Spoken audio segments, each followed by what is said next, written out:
satu langkah ke depan, Pak. Pada hakikatnya Bapak yang bersumpah, saya hanya memandu ucapan sumpahnya saja. Ucapan sumpahnya diucapkan atau dilafazkan, Pak ya. Bismillahirrahmanirrahim. Bismillahirrahmanirrahim. Demi Allah saya bersumpah. Demi Allah saya bersumpah Bahwa saya sebagai saksi dalam perkara ini sebagai saksi dalam perkara ini akan memberikan keterangan yang benar dan tidak lain daripada yang sebenarnya. Silakan duduk, Pak. Pak Dedi ini saksi ya, bukan ahli ya? Saksi yang mulia. Ya. Akan menerangkan seputar apa? Beliau ini adalah yang pertama mengadakan penelusuran terhadap terungkapnya peristiwa ini. Kami ingin mendengarkan lebih jauh apa yang didapatkan selama melakukan penelusuran terhadap kasus Eki dan Vina. Baik, silakan untuk ditanyakan terlebih dahulu, Pak. Ya, Silakan, Pak. baik. Saudara saksi Kang Dedi, apakah Kang Dedi dalam keadaan sehat pagi ini? sangat sehat. Sangat sehat ya, dapat memberikan kesaksian sebagai saksi testimonis de auditu ya, yang apa yang saudara saksi dengar, saudara saksi dapatkan dari hasil penuturan saudara saksi selama ini. Yang pertama kami ingin menyampaikan atau memberikan bertanya, apa yang saudara saksi lakukan pertama tertarik untuk melakukan penelusuran terhadap peristiwa Eki dan Vina di Cirebon ini? Yang membuat saya tertarik adalah pertama saya lihat tayangan di salah satu stasiun TV swasta di mana ada seorang terpidana yang baru keluar bernama Saka Tatal. Kemudian ada pengacara bernama Titin. Waktu itu mendapat serangan yang luar biasa, ketidakyakinan terhadap apa yang diucapkan, sehingga mereka berdua ini menjadi tertuduh yang luar biasa dari sebuah peristiwa yang terjadi 8 tahun yang lalu, tepatnya 27 Agustus tahun 2016. Sehingga berangkat dari situ saya mencoba untuk menghubungi Ibu Titin sebagai pengacara. Saya ingin bertanya apa sih sebenarnya yang terjadi. Kemudian saya diterima di rumahnya.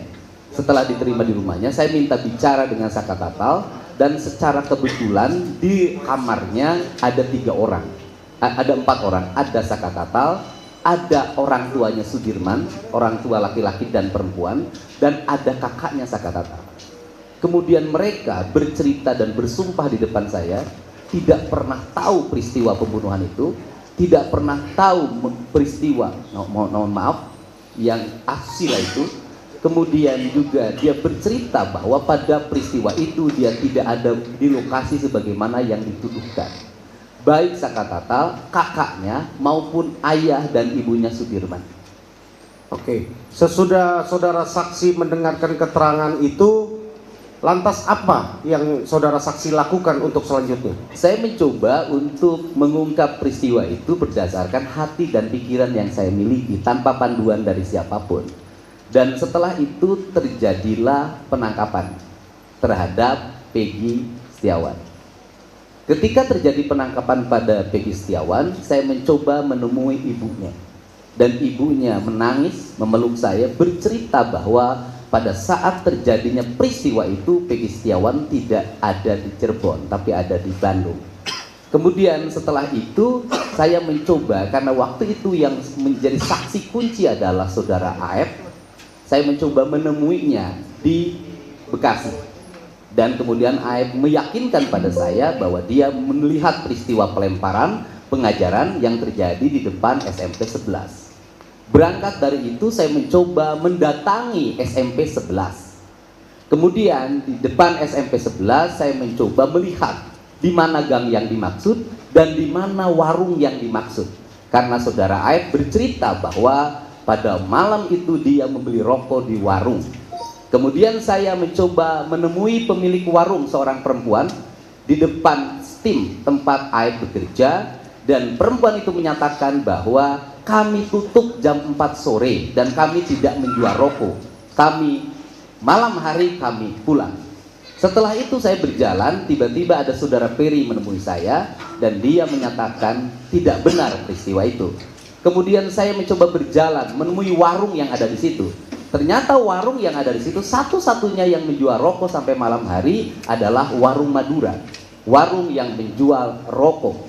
Dan kemudian saya mencoba mengukur dari warung Madura ke arah gang yang dimaksud. Ternyata jaraknya hampir 150 meter. Terjadi peristiwanya malam hari. Orang pada malam hari jarak 150 meter tanpa pencahayaan yang memadai bisa melihat segerombolan orang melakukan pengejaran, pelemparan, hafal motornya, hafal warnanya, hafal jenis motornya, dan hafal nama orangnya. Menurut saya, kita belajar logika, itu bertentangan dengan logika kita, itu penyesatan pikiran. Kemudian setelah itu, saya bertemu lagi dengan beberapa orang penjual sayur yang menyatakan bahwa pada malam itu anak-anak ikut mengangkat sayur. Bertemu lagi dengan pemilik warung dan mewawancarai pemilik warung Madura itu, dan bersumpah di depan saya tidak ada peristiwa pelemparan, apalagi mengangkut orang dalam keadaan sekarat dari jembatan layang menuju belakang steam. Pada malam hari dia pasti melihatnya, dan itu jaraknya relatif jauh. Kemudian setelah itu juga saya bertanya, menelusuri, saya bertemu lagi dengan ibunya Eko. Ketika bertemu dengan ibunya Eko, dia bercerita bahwa anaknya pada malam hari itu berkumpul di rumahnya warung Ibu Nining. Saya kemudian bertemu dengan Ibu Nining, dan Ibu Nining menjelaskan pada saya bahwa pada malam itu sekitar jam 7:30 dia tidur, dan pada sekitar jam 9 dia bangun dan mengusir anak-anak karena dia tidur berisik. Anak-anak itu di situ minum ciu, dan pada malam itu anak-anak pindah ke rumahnya Hadi dan kemudian menginap di rumah anaknya Pak RT Pasren.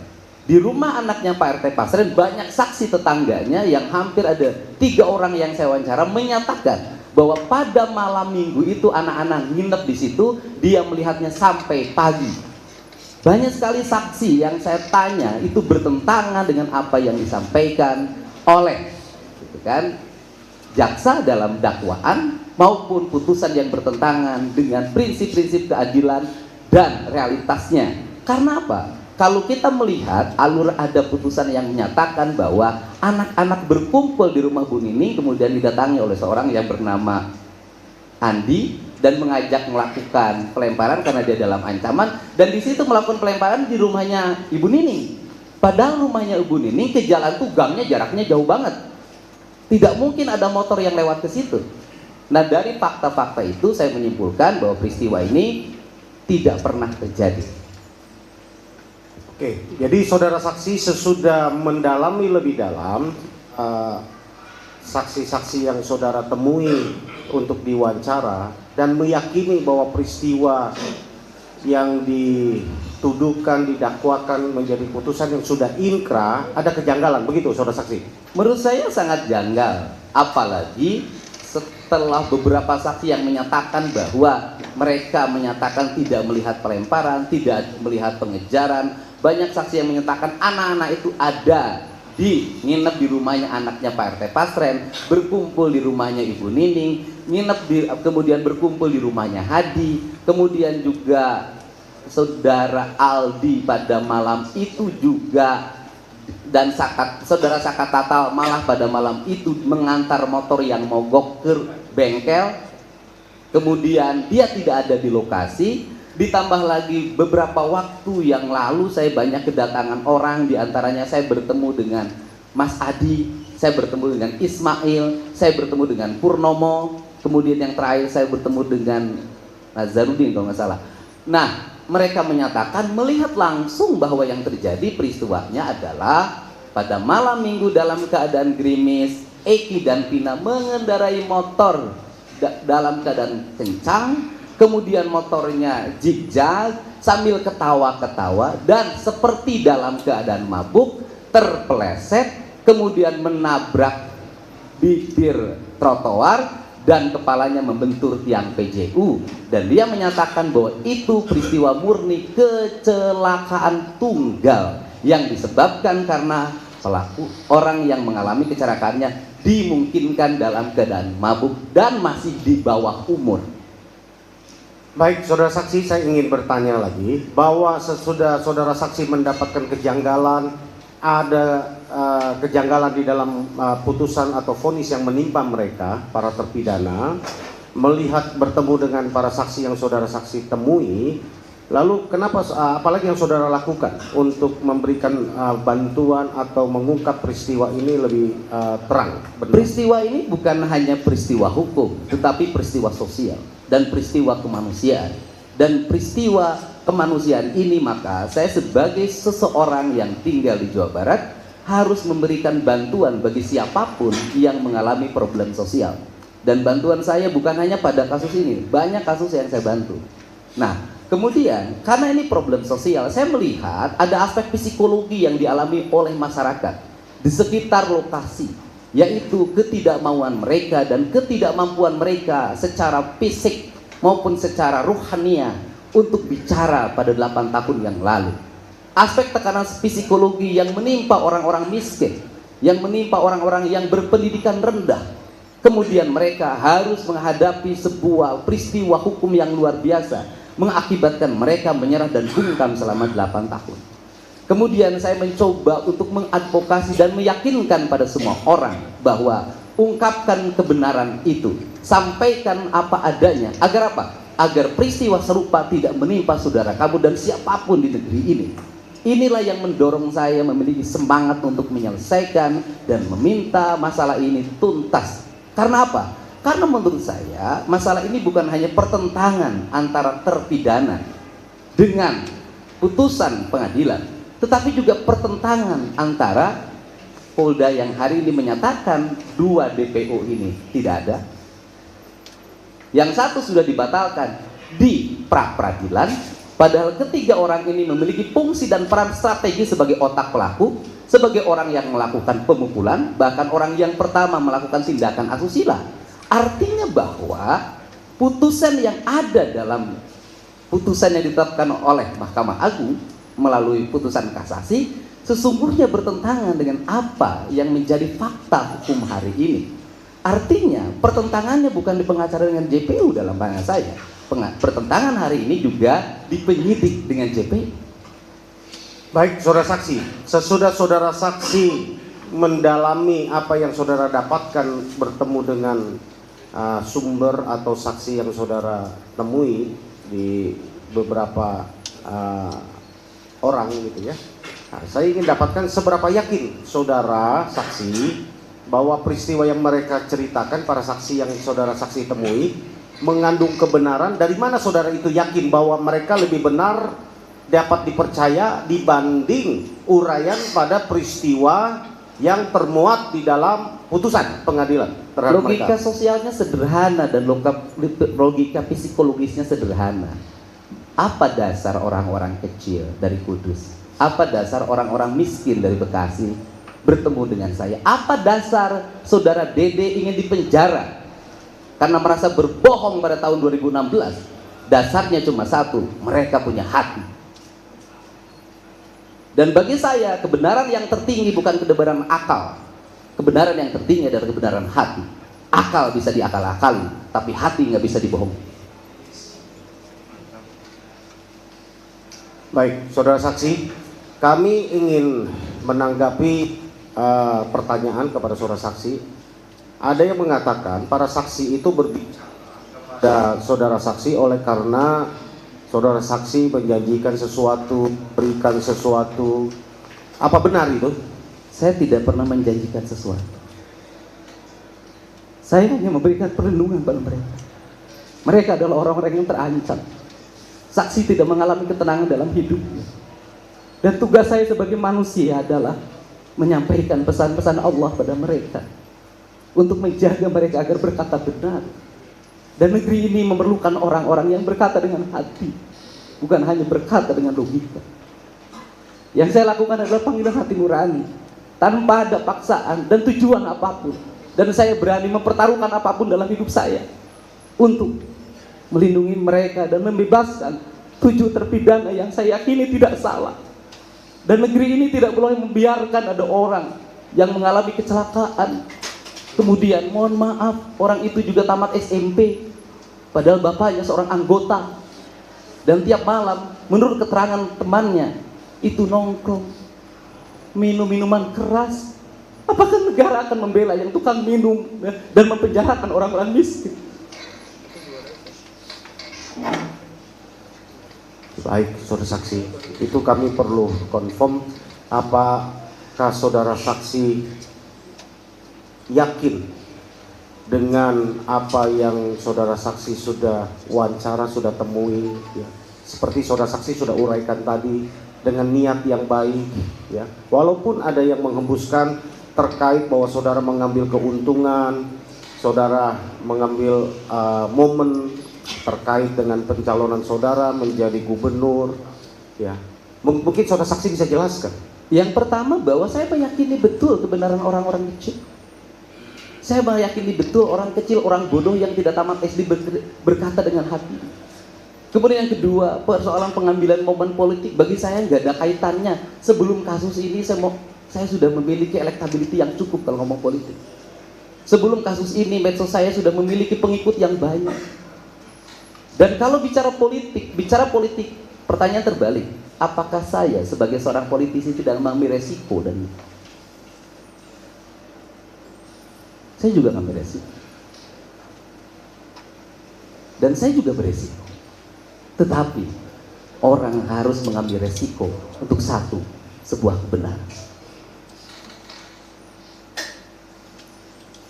Sesudah saudara saksi mendapatkan semua fakta yang dijelaskan tadi, apa yang menjadi alasan utama saudara saksi membawa kasus ini untuk ditangani ke Bapak Profesor Dr. Otto Hasibuan? Karena ini harus ditangani oleh orang yang profesional. Tetapi di balik itu, ini juga harus ditangani oleh orang yang memiliki hati. Dan saya melihat Pak Otto, seorang profesional pada profesi sebagai seorang advokat dan pengacara, tetapi dia sering menangani persoalan-persoalan yang mengandalkan hati untuk melakukan pembelaan. Saya sering menangis ketika melihat dia bersidang dan melakukan pembelaan terhadap klien. Dan dari situ saya berharap kasus ini bisa selesai di tangan Pak Otto. Walaupun selesai kasus ini, Pak Otto hanya mengantarkan, karena yang memutuskannya adalah Yang Mulia Hakim Mahkamah Agung. Saya pikir apa yang saudara saksi lakukan sungguh sangat mulia dan dapat membuat terang satu peristiwa ini, ya. Saudara masih ingat berapa saksi yang saudara saksi pernah wawancarai selama ini? Data-datanya sudah disampaikan, saya sudah lupa berapa ya, karena terlalu banyak. Dan saya tidak mau mengingatnya, ya, karena yang harus diingat terlalu banyak. Terima kasih, dari saya cukup. Baik, saya lanjutkan. Saudara saksi tadi mengatakan ada kejanggalan. Ada nggak yang spesifik kejanggalan dari kejadian ini? Kalau saya bukan spesifik ya, semua hal janggal kok. Jadi nggak bisa dikatakan ada yang spesifik dari kejadian. Semua hal janggal. Semua janggal. Semua janggal. Silakan, dari seluruh prosesnya janggal. Dari apa yang dituduhkan janggal. Putusannya juga janggal. Nah, dari kejanggalan-kejanggalan ini kemudian saudara saksi mengadakan atau membuat langkah-langkah seperti tadi yang disebutkan, membawa kepada Pak Otto dan lain sebagainya. Kira-kira saya menganggap saudara saksi adalah tokoh di Jawa Barat ini. Apa sih yang saudara inginkan dari kejadian ini, kok demikian menggebu-gebu, demikian bersemangat dan lain sebagainya? Yang saya inginkan adalah catatan sejarah. Tidak boleh ada sebuah peristiwa orang dihukum tidak bersalah. Yang dihukumnya banyak dan seumur hidup. Pertanyaannya adalah, maukah saudara kita diperlakukan seperti itu? Maukah anak kita diperlakukan seperti itu? Maukah cucu kita diperlakukan seperti itu? Tidak. Jangan sampai ada karma karena peristiwa ini. Ya. Selanjutnya saudara saksi, saya kira itu jawaban yang nanti majelis hakim agung yang akan menilainya. Tapi saya akan menelisik lagi mengenai soal peninjauan kembali yang kami lakukan untuk membantu 7 terpidana ini.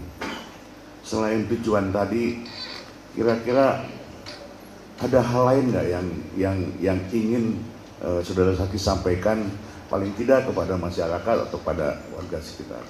Saya orang yang mengikuti hati dalam hidupnya. Kalau saya boleh bercerita, saya orang politisi. Saya pernah menjadi wakil bupati, jadi anggota DPR.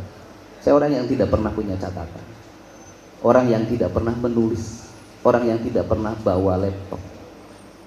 Apa yang saya sampaikan dimanapun, saya tidak pernah mengutip. Saya hanya menyampaikan pesan hati saya. Dimanapun, baik di rapat DPR, baik ketika jadi bupati, di rapat paripurna DPRD, baik di depan masyarakat, lihat, tidak pernah saya membawa catatan dan tidak pernah saya nyontek.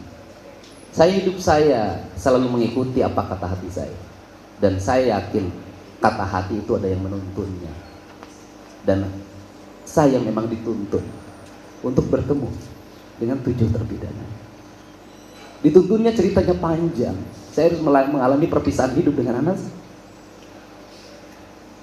Selama 3 tahun saya hidup sendiri, dan ternyata Allah menjawab kesendirian saya bahwa saya harus bertemu dengan 7 terpidana ini. Kalau saya tinggal di rumah sebagai orang yang memiliki kecukupan, menimang anak saya yang paling kecil, saya hidup bahagia dengan keluarga, mungkin saya tidak akan pernah dipertemukan dengan 7 orang ini. Dan rupanya saya bisa menjawab bahwa kesendirian saya, pertapaan yang saya lakukan telah dituntun saya bertemu dengan 7 orang ini. Sulit dijelaskan secara logika, tapi bagi orang yang senang terhadap proses-proses pembenahan diri dan spiritualitas akan memahami. Ya, baik. Terima kasih banyak, saya juga jadi tersentuh nih. Terakhir, saya ingin menanyakan, dari semua rangkaian kegiatan dari awal saudara ikuti sampai hari ini, saudara saksi meyakini mereka tidak melakukan perbuatan itu? Saya meyakini mereka tidak berbuat karena peristiwanya bukan pembunuhan tapi kecelakaan.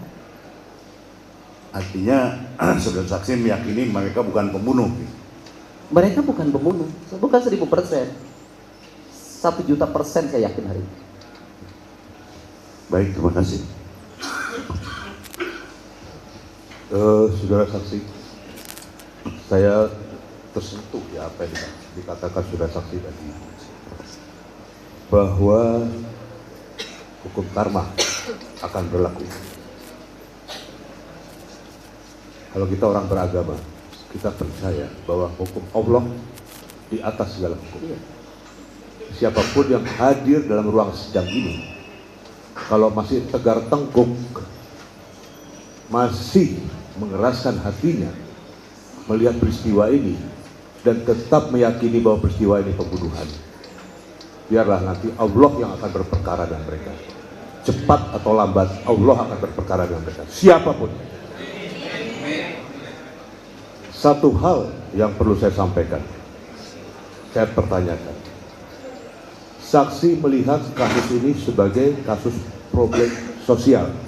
Kalau saya tidak salah tangkap tadi, kasus ini sebagai kasus problem sosial, sehingga saksi tertarik untuk menelusuri, untuk berusaha mencari kebenaran.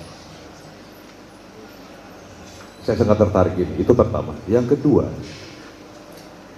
saksi mengatakan peristiwa ini adalah pertentangan sesungguhnya antara penyidik dan JPU. Yang ketiga, poin yang paling penting, akal bisa diakal-akali, tapi hati tidak bisa dibohongi. Ini suatu bahasa filsafat yang sangat tinggi. Kalau orang pernah belajar filsafat, mereka akan mengetahui apa jawaban sesungguhnya yang ada dalam hati mereka. Pertanyaan saya, tolong jelaskan saudara saksi, kenapa saudara saksi melihat kasus ini kasus problem sosial? Yang kedua, kenapa sampai saksi berani mengatakan bahwa peristiwa atau kasus ini adalah pertentangan sesungguhnya antara penyidik dan JPU. Silakan. Yang pertama ada 3 hal dalam kerangka berpikir saya yang terjadi. Yang pertama adalah proses hukum yang sesat, 2 pikiran yang sesat, 3 hati yang mati. Proses hukum yang sesat, bagaimana di era sains seperti sekarang mengungkap sebuah peristiwa pembunuhan, mendengar yang kesurupan.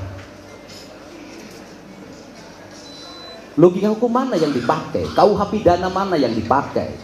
Bagaimana seorang penyidik profesional yang dididik oleh negara mempercayai kesurupan sebagai landasan untuk pengambilan keputusan? Yang kedua, bagaimana orang ditangkap dan berdasarkan pengakuan mereka disiksa dulu tanpa ada pendampingan hukum yang memadai? Kemudian pelapor merangkap menjadi penangkap dengan kalimat diamankan. Kalimat diamankan itu kan sebenarnya kalimat halus dari ditangkap. Itu bahasa yang biasa digunakan. Kemudian bagaimana berproses tanpa alat bukti yang memadai? Pertanyaan saya itu ada satu saja. Yang menyatakan Eki dan Pina kecelakaan, ada 3 yang sudah bersaksi dan melihat langsung. Pertanyaan saya adalah, yang menyatakan mereka melakukan pembunuhan dan tindakan asusila, mana saksinya? Mana ada yang hadir pengadilan melihat sendiri? Mana ada bukti CCTV? Logikanya sudah tidak nyambung menurut saya. Masa kita sekolah yang tinggi-tinggi, belajar ilmu logika di hukum tidak dipakai dalam logika ini? Kemudian yang berikutnya adalah kesesatan berpikir. Kesesatan berpikir terjadi disebabkan karena kebiasaan kita. Maka saya selalu mengatakan, orang yang mengambil keputusan-keputusan strategis itu diwajibkan berpuasa. Kenapa diwajibkan berpuasa? Agar pikirannya kosong dari berbagai kepentingan. Nah, karena itu yang terjadi, maka kesesatan berpikiran ini itu dia berasal dari apa? Matinya hati. Matinya hati disebabkan oleh apa? Problem sosial dan problem lingkungan serta problem psikologi orang. Nah, sehingga peristiwa ini menjadi berlarut dan kemudian terungkap baru hari ini. Itu pun terungkap karena adanya film.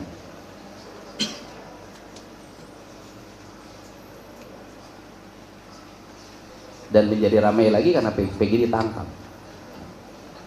Baik, saudara saksi, jawaban saudara saksi sangat normatif, tapi realistis. Saya ingin menanyakan pada saudara saksi, tadi saudara saksi mengatakan ada 3 orang yang melihat para pemohon pada saat peristiwa ada menginap di rumah anak Pak RT Pasrek. Yang kedua, ada saksi yang melihat adanya kecelakaan tunggal. Apakah saksi pernah langsung bertemu dengan orang-orang tersebut untuk mewawancarai? Baik, yang disebut dengan pertentangan kan begini. Pada waktu penangkapan Peggy kan dibebaskan di peradilan, di pra-peradilan. Artinya bahwa satu DPO itu sudah dinyatakan gugur oleh pengadilan. Artinya peristiwa itu peran Peggy dulu tidak ada. Setelah itu Dani dan Andi itu juga dibatalkan. Padahal mereka memiliki peran penting. Kalau ketiga orang ini sudah dianggap tidak ada dalam kasus ini, berarti peristiwa pembunuhan tidak ada, diangkut tidak ada, asusila nggak ada. Kan harusnya punya logika dong. Masa kita bertahan pada sesuatu yang kita bantah sendiri? Terus kemudian, apakah saya mewawancara? Saya mewawancara mereka, bertanya pada mereka. Mereka meyakinkan pada diri saya. Mereka menyatakan siap bersaksi, memberikan pernyataan di notaris, siap dituntut di muka pengadilan kalau dia bersalah atau berbohong. Pertanyaannya, mungkinkah orang awam yang hari ini bekerja, punya tanggung jawab keluarga, mengorbankan dirinya, kemudian berbohong, kemudian besok dipenjara karena kesaksian palsu? Tidak mungkin. Berarti apa yang sampaikan dia yakini kebenarannya. Baik, saudara saksi. Satu hal lagi yang terakhir saya ingin pertanyakan. Tadi saudara saksi yang terakhir saya tangkap menyatakan peristiwa asusila atau dalam kurung pemerkosaan tidak pernah terjadi. Kalau kita melihat dari hasil visum et repertum, memang dinyatakan ada cairan tertentu, tapi tidak pernah diperiksa DNA dari cairan itu milik siapa. Sehingga untuk meyakinkan masyarakat siapa yang melakukan asusila itu, seharusnya dilakukan tes DNA. Tapi tes DNA itu tidak pernah dilakukan sampai sekarang. Ada yang menyatakan lebih dari 10 hari sudah terhapus dan sebagainya. Orang mati yang sudah berpuluh tahun bisa tes DNA dari gigi, dari rambut. Karena kami pernah belajar tahun 80-an di Fakultas Hukum, namanya ilmu kedokteran kehakiman. Semua kami dapatkan itu. Tetapi logika karena tidak pernah dites DNA, tetapi sampai sekarang pun tetap diyakini baik oleh penuntut umum, oleh hakim yang mengadili bahwa terjadi peristiwa asusila. Bagaimana menurut saksi? Kalau menurut saya kan logika sosialnya sederhana kok. Kita ini pernah muda, saya biasa ngasuh anak-anak muda. Kalau berdasarkan keterangan Widi, kan mereka putus tuh, kemudian bertemu lagi. Gimana sih kangennya orang putus kalau bertemu lagi? Cukup saya menjelaskan. Terima kasih, sudah saksi. Terima kasih, Kang Diri, saksi. Saya sungguh-sungguh berterima kasih atas kehadiran Pak Dedi yang memberikan perspektif melihat peristiwa ini dari perspektif di luar hukum, yaitu sosial dan kemanusiaan. Jadi ini melengkapi kita tentang apa yang akan kita lihat dari peristiwa ini. Pertanyaan yang ingin saya sampaikan kepada Pak saksi adalah, sejak kapan Pak Dedi itu saksi memiliki kepedulian kepada hal-hal yang kemanusiaan, dan sampai kapan? Terima kasih. Ya, saya bertindak kemanusiaan sudah sejak kecil, Pak. Bukan baru hari ini. Saya kuliah membiayai sendiri, ya sebenarnya nggak boleh bercerita begitu. Saya kuliah membiayai sendiri, jualan bala-bala, Pak. Tapi saya punya anak asuh, Pak. Saya jadi anggota DPR, saya konsen pada sosial. Saya jadi wakil bupati, konsen pada sosial. Cuma bedanya waktu itu belum ada rekaman, belum ada video, sehingga terdokumentasikan. Itu setelah saya bupati periode kedua, itu pun tidak terlalu konsen dan direkam betul dan didokumentasikan setelah saya jadi anggota DPR, karena itu kebutuhan agar masyarakat melihat bahwa anggota DPR itu ada kerjanya, ada produksinya. Jadi kalau lihat konten sejarah kehidupan saya, konsen terhadap masalah sosial bukan hal baru. Nggak tahu sudah berapa deh yang dibantu. Dan urusan hukum seperti ini juga bukan hal baru. Sudah banyak yang saya bantu. Saya punya pengacara di Purwakarta yang khusus menangani kasus-kasus sosial. Sampai hari ini saya punya, yang saya biayai untuk menangani orang-orang miskin yang berperkara.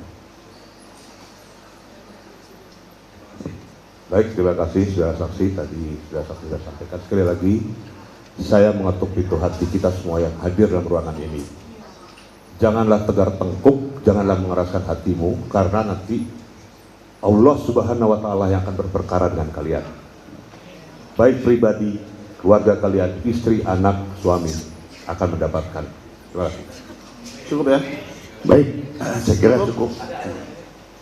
Ya, terakhir ya, Pak. Ya, terakhir. Silakan, Pak. Oke, saksi, untuk mempersingkat, saya langsung ke pertanyaan aja.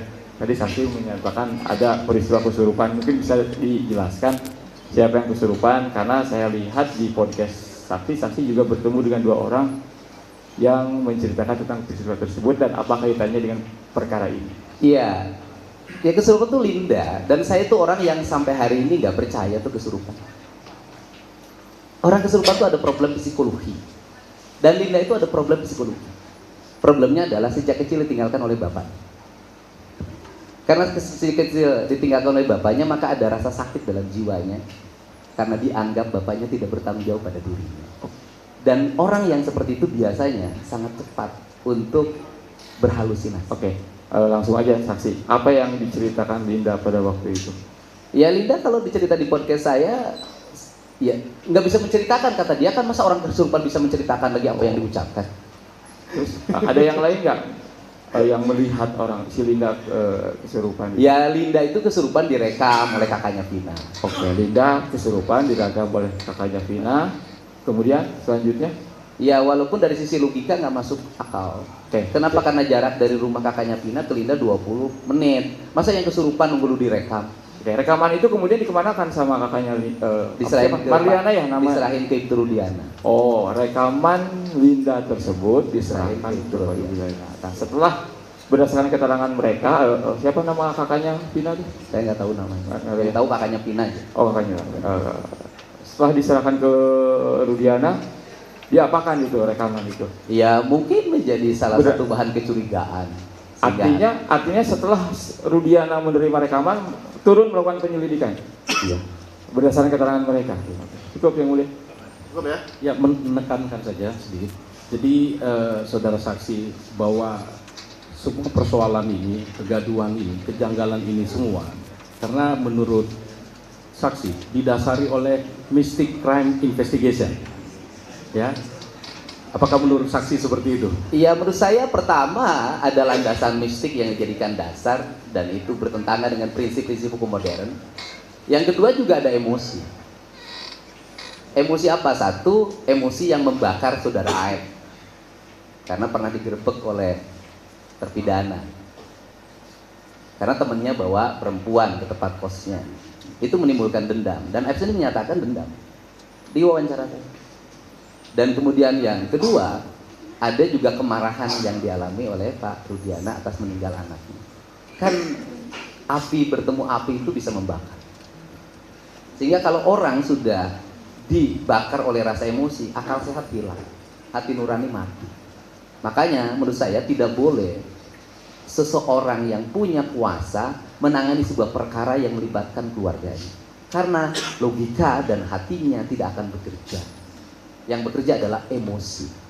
Makanya saya tadi ditanya oleh hakim, apakah ada kaitan saudara dengan terpidana? Kan itu logikanya. Saya jadi saksi aja tidak boleh ada kaitan saudara, apalagi yang menangani perkara.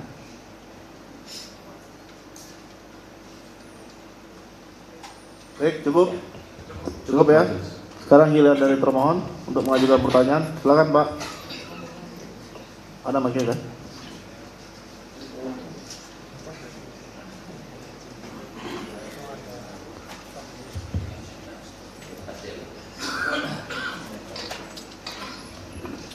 Saudara saksi Bapak Edi Mulyadi Sarjana Hukum, Ya, selamat datang terima kasih. di Pengadilan Negeri Cirebon yang kedua kalinya. Iya, Pak. Baik. Kami sangat tertarik dengan kata-kata mutiara Pak Dedi. Kami sangat mencermati kebenaran hati yang tertinggi, catatan sejarah tidak boleh dihukum seumur hidup jika tidak bersalah. Betul, Pak ya? Betul. Ungkapkan kebenaran itu dan sampaikan apa adanya. Ya, Seperti itu, Pak ya. Baik. Apakah Bapak sependapat jika kehadiran kami di sini, tim para termohon juga dalam rangka mengungkap kebenaran material? Ya, pertama kehadiran Bapak adalah sebagai orang yang mempertanggungjawabkan terhadap tuntutan yang pernah Bapak lakukan secara institusional. Artinya kedatangan Bapak karena tugas. Baik, terima Kalau kasih. saya karena hati. Baik, itu yang kami inginkan. Supaya mohon maaf jangan sampai, mohon maaf karena saya sangat menyukai, karena saya sudah sangat sering melihat video-video di media sosial dan saya sangat atensi dengan Ya, kepedulian Bapak, karena memang Bapak adalah peduli sosial dan itulah kami fungsinya hadir di sini. iya. Bukan berarti untuk melakukan perlawanan, Sip. tetapi semata-mata kami sepakat untuk menegakkan kata-kata mutiara yang disampaikan oleh Bapak Dedi. Baik. Selanjutnya kami juga ingin menanyakan, kalau terkait maksud dan tujuan sudah jelas semua. Bahkan pertama kali memang terharu ketika ketemu Saka Total dan Bu Titi dan menceritakan tentang proses seperti ini. Yang kami ingin pertegasan, kami juga ingin penegasan dari saksi. Apakah semua saksi-saksi yang dianggap novum atau fakta yang sudah dihadirkan oleh pemohon, apakah akhirnya juga memang yang ditemui oleh Pak Dedi sebagian besar adalah hadir di persidangan ini? Ya, sebagian besar saksinya hadir di persidangan. Baik. Apakah pada waktu Pak Dedi katakanlah melakukan pendekatan mencari saksi-saksi sekitar ini, apakah Pak Dedi juga mencoba untuk menarik dari sisi orang tua korban? Mohon maaf, pernahkah? Oh, orang tua korban, saya kan menemui keluarga Vina juga. Sebelum menemui saksi-saksi yang berkembang sekarang, saya menemui keluarga Vina. Ada juga berarti ya? Ada, Jadi wawancaranya ada keseimbangan. wawancara ibunya, wawancara Vina, wawancara Linda. Yang saya tidak bisa bertemu dengan Pak Ibtu Rudiana saja. Baik. Jadi survei itu bukan hanya sepihak, tetapi memang Pak Dedi mencoba untuk melakukan perimbangan. Iya, bahkan saya ingin mencoba bertemu dengan ibunya Eki, tapi tidak berhasil. Tidak berhasil. Baik. Selanjutnya, apakah ketika ketemu Bu Titin, Bapak juga pernah menanyakan upaya-upaya maksimal yang telah dilakukan beliau selaku penasihat hukum? Karena walaupun bagaimana kan, mohon maaf ya, ada persidangan pertama, ada banding, ada kasasi. Apakah itu Bapak sebagai peduli hukum dan peduli penegakan hukum juga ada ditanyakan seperti ini? Iya, saya menanyakan pada Bu Titin sejauh mana upaya ibu melakukan pendampingan.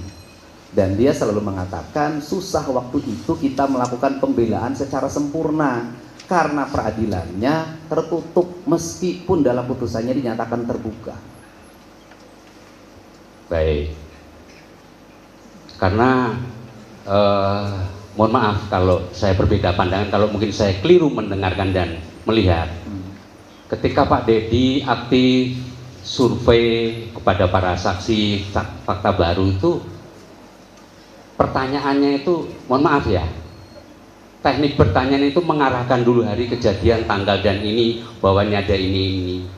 Jadi memang mungkin dari segi yang lain menerima, tapi mungkin dari segi pihak yang lain mungkin beda pandangan. Jadi ada kalanya di dalam melakukan survei di lapangan itu langsung ketika si orang itu katakanlah, mohon maaf Bu Nining yang notabene mohon maaf saya juga paham. Jadi kalau kita, oh bukan begitu, kan begini, betul nggak? Nah itu yang sebetulnya menurut hemat kami kurang imbang di dalam melakukan survei di lapangan. Itu hanya kami selaku pengawas di media sosial dan itu. Ya, baik. Tapi kami tetap menghargai tentang upaya-upaya yang dilakukan oleh Pak Dedi untuk. Malah Bapak bisa melihat wawancara salah seorang saksi yang dulu berbohong ketika di BAP. Justru yang ada terbalik, di awalnya tertutup dan takut.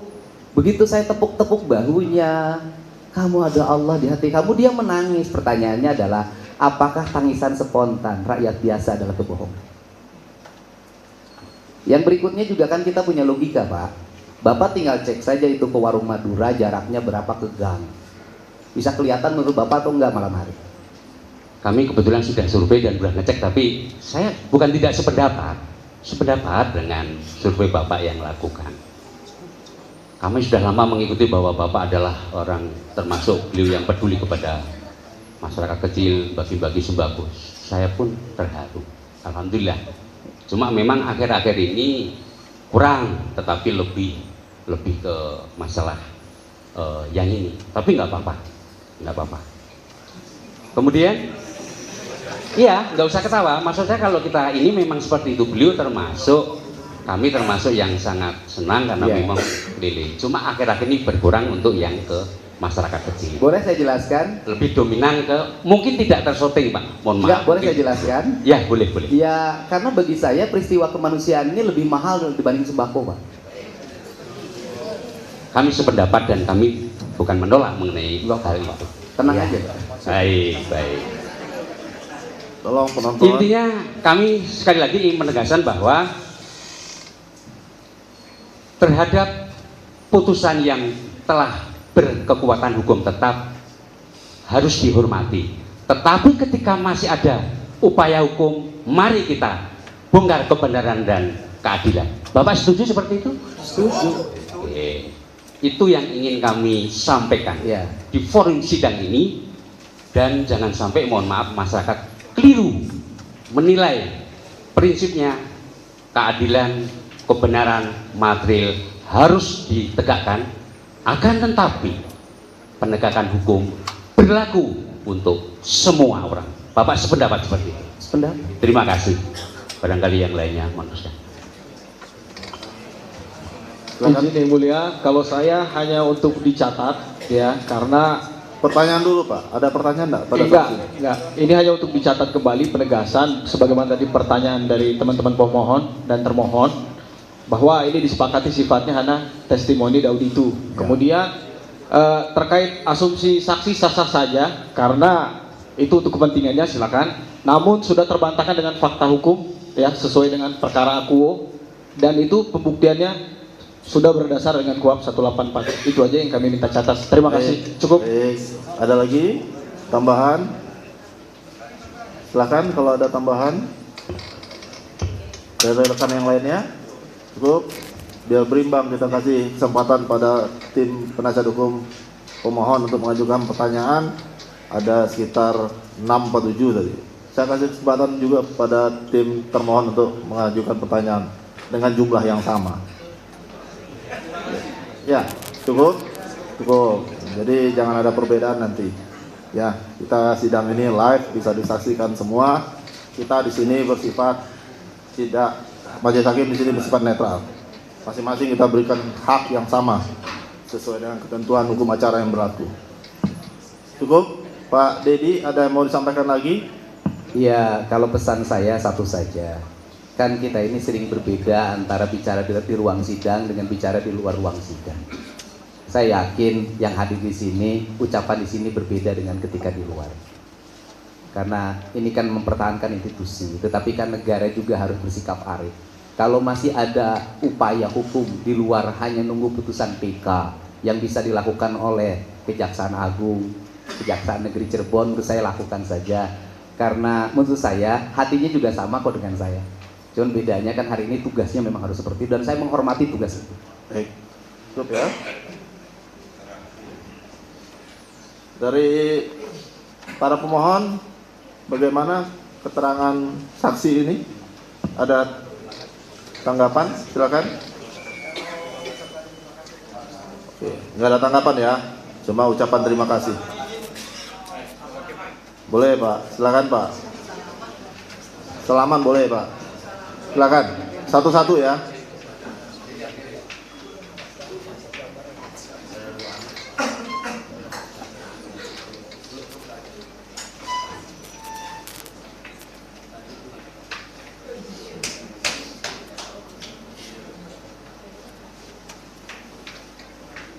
Bagi yang udah salaman, silakan kembali ke tempatnya untuk memberikan kesempatan pada temannya yang lainnya untuk bersalaman.